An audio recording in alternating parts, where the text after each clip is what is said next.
Suspected ISIS terrorists captured in Nicaragua on the way to the U.S. southern border. We're going to take a deep dive today into the immigration debate on the Hot Zone. This is the Hot Zone. Engaging with the news in a whole new way, international war correspondent Chuck Holton brings insight into areas of crisis and lets you help those affected. Potential ISIS terrorists picked up in Latin America.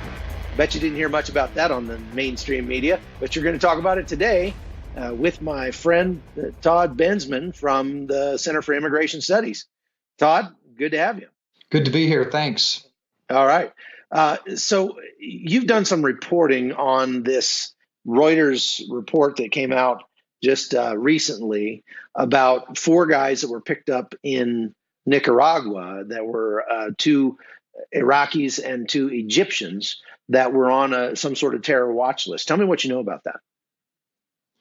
Yeah, sure.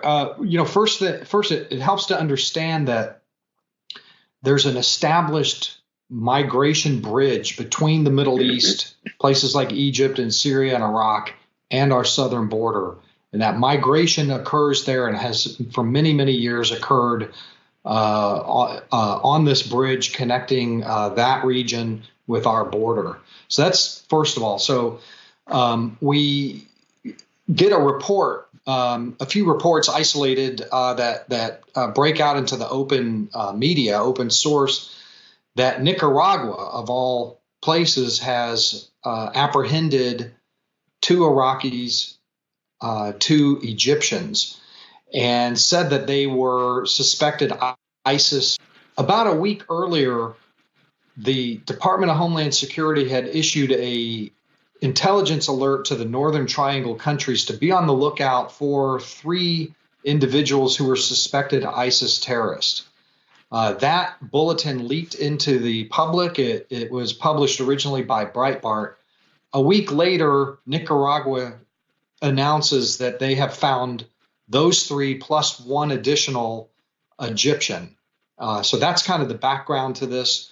The intelligence community normally circulates within itself intelligence information that it gets from a variety of sources about people that may or may not be connected to ISIS or terrorist organizations. My sources in the intelligence community tell me 3 of them independently who are very involved in this particular case, tell me that information came from another migrant who had bounced from the U.S. border, had been bounced from the U.S. border at least a couple of times and was now permanently residing in Venezuela. The Venezuelan-based migrant told somebody in American law enforcement that they knew that these individuals were linked to ISIS. That's all we have. That particular individual has not been vetted as a source. They hadn't used him as a source before. So right away you have a bit of a credibility issue. He may be telling the truth, but he also could be, he may have false information himself. There's no telling where he got that information. That's what led to the intelligence alert that went to those governments down there originally. Okay. Right now, so right now what we've got is an investigation that normally follows reporting like that. That's called human intelligence reporting. It's raw. They're trying to verify the credibility of that source, and they're trying to figure out who these guys are. So you've been down there to Panama. You've been in Costa Rica. You've seen this controlled flow movement that they have instituted. And you've also seen the steps that the Department of Homeland Security is taking to try to capture these guys before they get into the United States. Tell me a little more about that.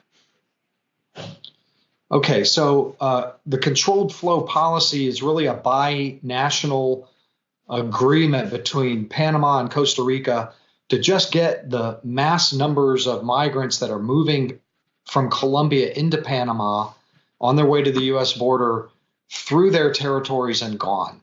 They don't want them, A, to stay and live in Panama and Costa Rica, even if they wanted to, which they don't. And B, they don't want them getting killed or dying on their territory as well. So they designed a policy to feed, house, shelter, care for medically, and then provide permisos and bus transportation to get them through Panama and through Costa Rica to Nicaragua, which is what those four reputed terrorists did. What the Americans have done is tried to take advantage, to exploit that policy to the extent that they can by providing the Panamanians and the Costa Ricans with what they call bitmap, which is a biometrics collection program that systematically collects the fingerprints, facial recognition photographs, and eye retinal scans of every migrant who enrolls in the controlled flow program to go on through. So the Costa Ricans and the Panamanians were provided with the equipment, and they were provided with the training to collect that. And then when they do collect that, it goes straight to the Americans, and we have that. And that's a very valuable tool, great opportunity to exploit as long as they're doing controlled flow. That we can at least have a systematic access to retinal scans and fingerprints that then can be matched and run against other intelligence bits that are in the system already to see if maybe one of them is a terrorist. And they have hit on a number of occasions. They have hit. They did not hit on these four guys. Oh, that's interesting. They have, when I was there, I don't know, 8 weeks ago or so, talking to the Panamanian authorities, they said that they had been catching probably about 2 people a month who came up on the database and were flagged as some sort of threat. And so those people obviously get a second look. But interesting that these four did not. I show that one of them was believed to be a convicted murderer inside Iraq, and he was traveling on his actual passport with his real name, and we still didn't have him in the database. That doesn't give me any warm fuzzies, I promise. Will we ever really know whether or not these guys were actually terrorists? Probably not, unless reporters or maybe people like me who still have access and some sources in the community can learn about it and get it out there. Or, amazingly, sometimes the Costa Ricans or the Nicaraguans hold press conferences on these guys that they catch. About 2 years ago, the Costa Ricans caught a Somali who was on our watch list. And they held a press conference about it, had video of the guy and everything. So you never know. But ordinarily, I would say no, because all of this stuff that we're talking about resides in the classified realms of national security, intelligence, and investigations, because we don't want the bad guys to know what we do or how we do it. So typically we will, not see much, although now that this has kind of peeped up a little bit, there may be pressure and questions asked. But on the other hand, a lot of the media is completely uninterested in any reporting about terrorists getting caught in that migration flow. Yeah, I see from the reporting that you've done over the last week or so that has been picked up by a few outlets because it is interesting. I mean, the fact that you and I both have seen such a growth in the number of people coming through that route, coming from Africa, from the Middle East, and across to Ecuador, because Ecuador will allow pretty much anybody to come in. What do you think are the chances that the United States could have some sort of influence on Ecuador to stop letting everybody and their dog into their country without a visa, especially since so many are taking advantage of that to move north to the United States?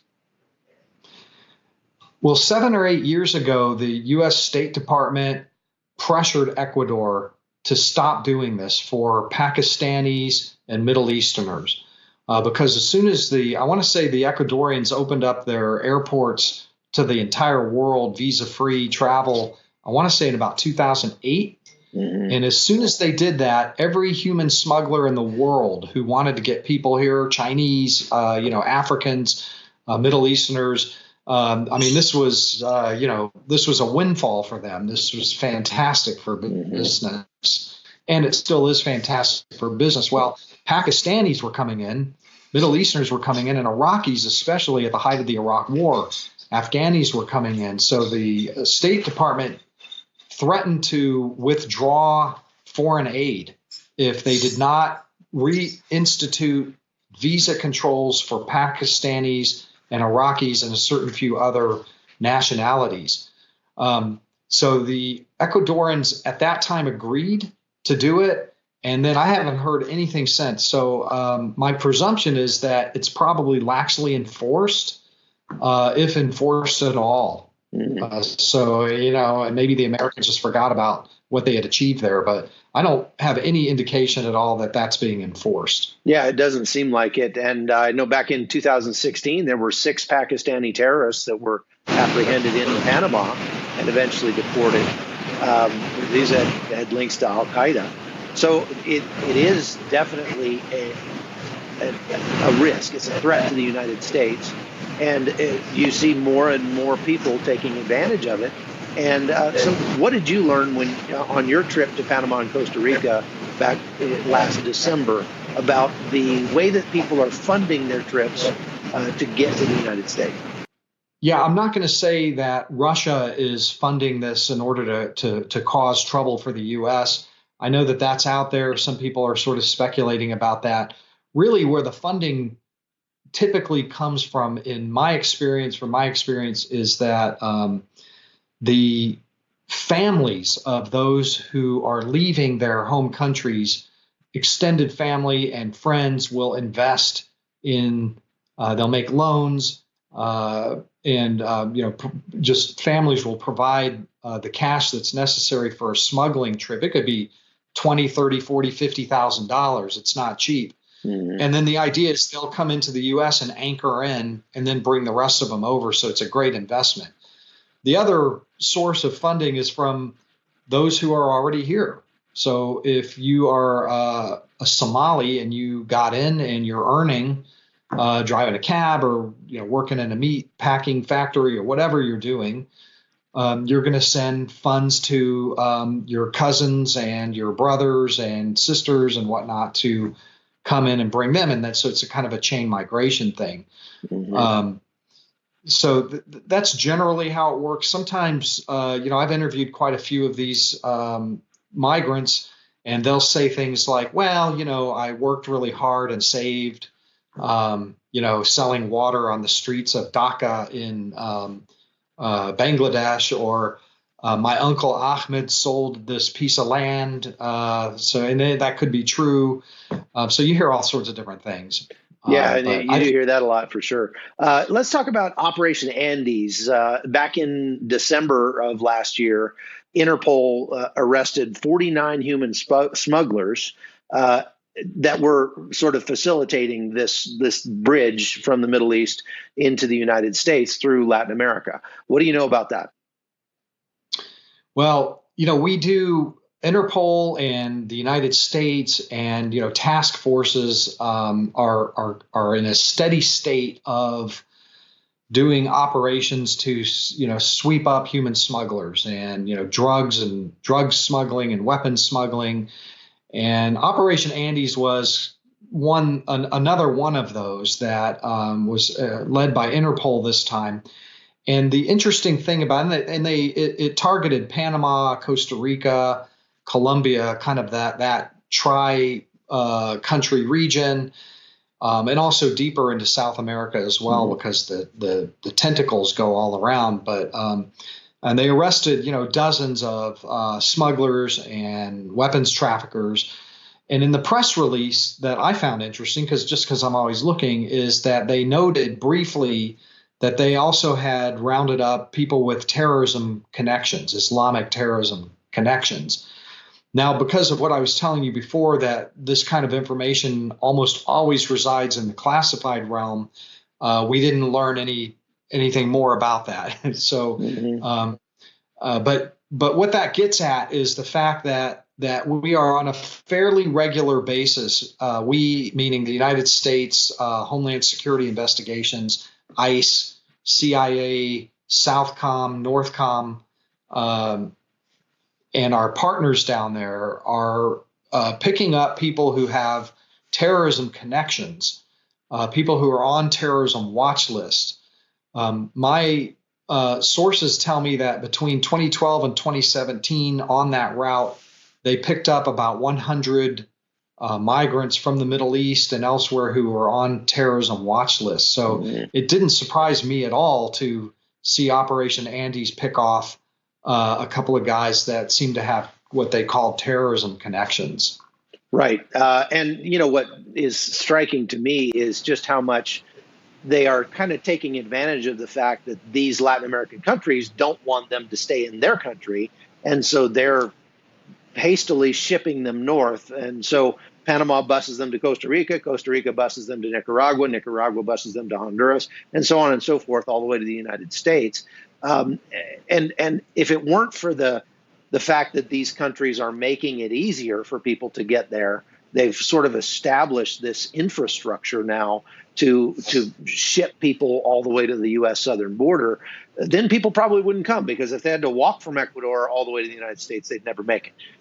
And they do that kind of sort of ostensibly to help people avoid paying these human smugglers to do it, but in the process, the governments themselves are becoming human smugglers in a sense. And I think that's something that maybe the Trump administration ought to address without a doubt. And I think they are. They're trying to work with these other countries to establish safe third country agreements with Guatemala and Mexico and that sort of thing, to make people really stay there and make it their problem and less our problem. So I guess we'll see what happens. Thank you very much for your time, Todd. We're out of time today. Todd Bensman is a Senior National Security Fellow for the Center for Immigration Studies and does a lot of research and a lot of work in that. We really appreciate it. So thanks, and we'd love to have you on again. Anytime. Good to be here. All and right, keep up your good work down there. Thank you. The Hot Zone is produced by Amy Holton and Livefire Media. Copyright 2019.